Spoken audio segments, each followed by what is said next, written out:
Hello, I'm Dr. Chris Ho from Brisbane, Queensland, Australia.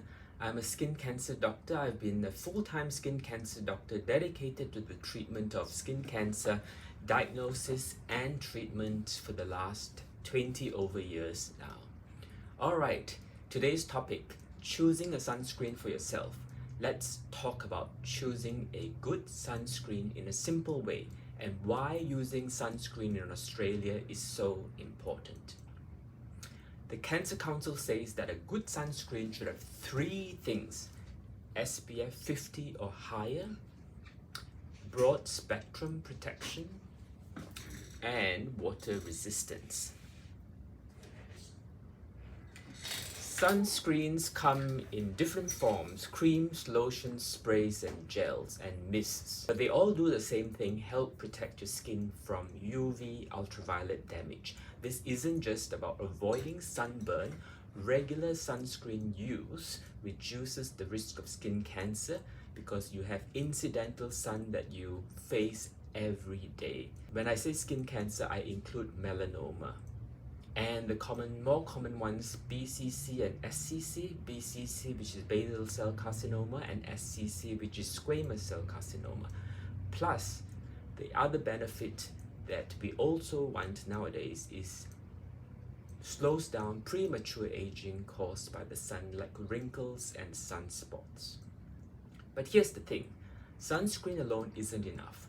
Think of it as a backup protection, not your first line of defense.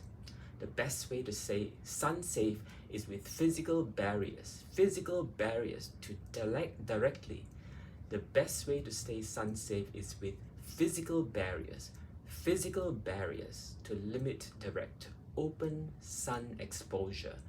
Find shade from sun exposure and wear protective clothing, which includes tightly woven hat and long sleeves shirt.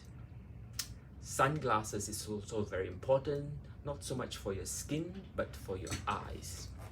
So sunscreen should always be used with these measures, not instead of them. So sunscreen is one of five and probably the least of the five. Now about SPF.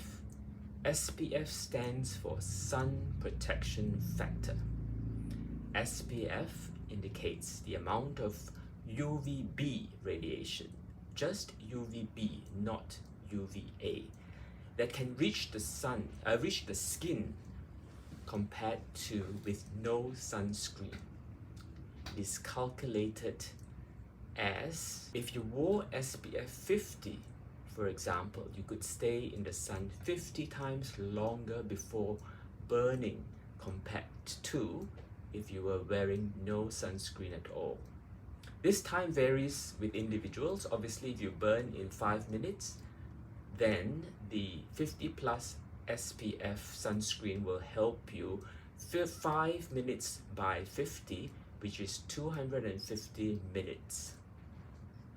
Okay, this is determined scientifically and it's not as accurate as you think it is. The measurement is regulated by the Australian Therapeutic Goods Administration in Australia to ensure strict labeling and safety for consumers.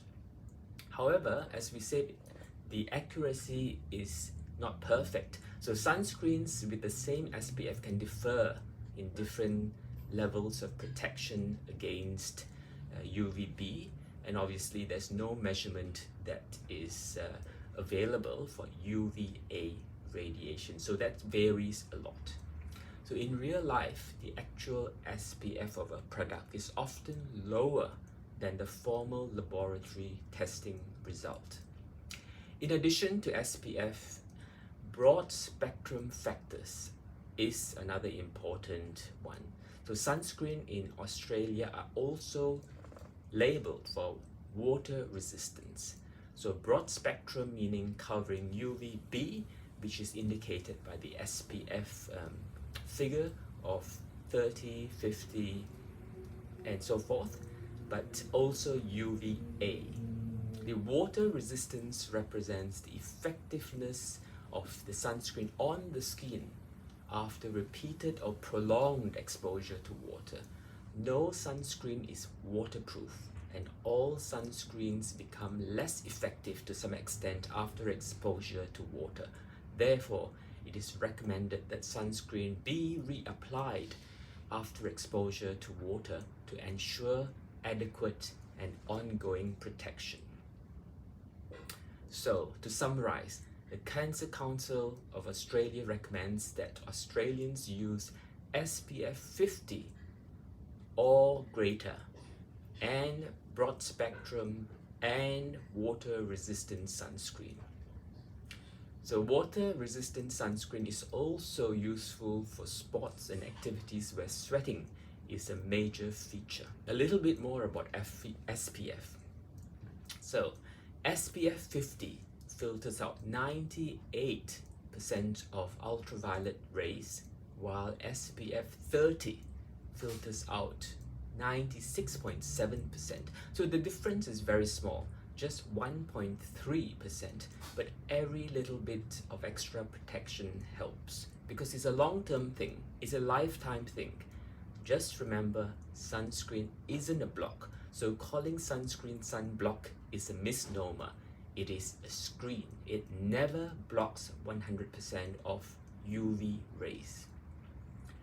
Even if you're wearing sunscreen, you can still get sun damage. That's why it's important to apply it properly and use other sun protection, which are the barrier sun protection like hats, sunscreen, and shade. What about the price, you may ask? Expensive doesn't mean better. The most important thing is that your sunscreen meets the standards and is approved by the TGA, Therapeutics Goods Administration of Australia. There are many different types, so find one you like and can afford, and you'll be more likely to use it. I personally advise my patients to find one that they also like the feel of on their skin. If you like the feel of the sunscreen, you're more likely to apply it. One more thing. Aerosol sunscreens aren't recommended because they are hard to apply properly. Makeup with cosmetics with sunscreen. So makeup nowadays will state that they have SPFs as well. Makeup cosmetics with sunscreen. Okay, let's clear up some confusion about SPF in makeup and moisturizers as well.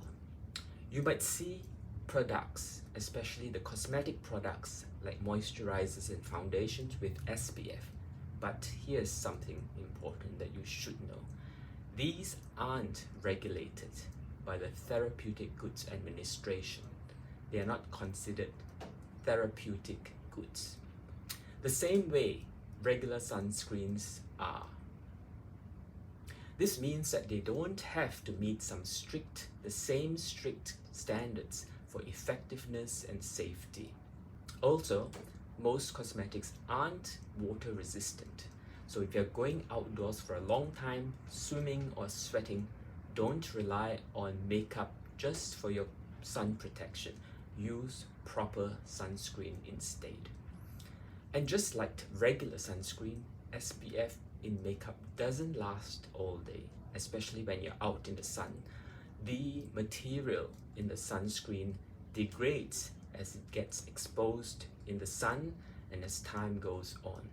So it only protects for a certain amount of time and needs to be reapplied.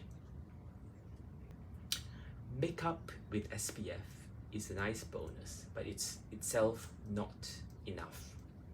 If you're serious about sun protection, find a proper, regulated, approved sunscreen and reapply it regularly.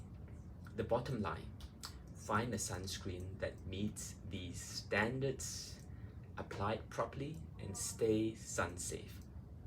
One last thing, don't rely on sunscreen alone.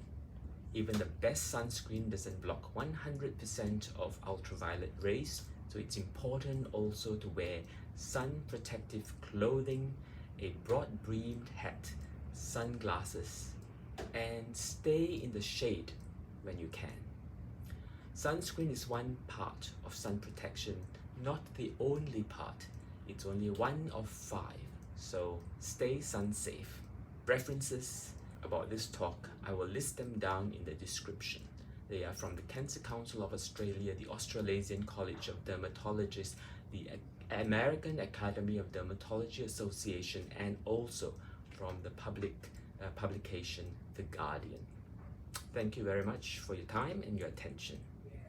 We'll talk later about other aspects of sunscreen.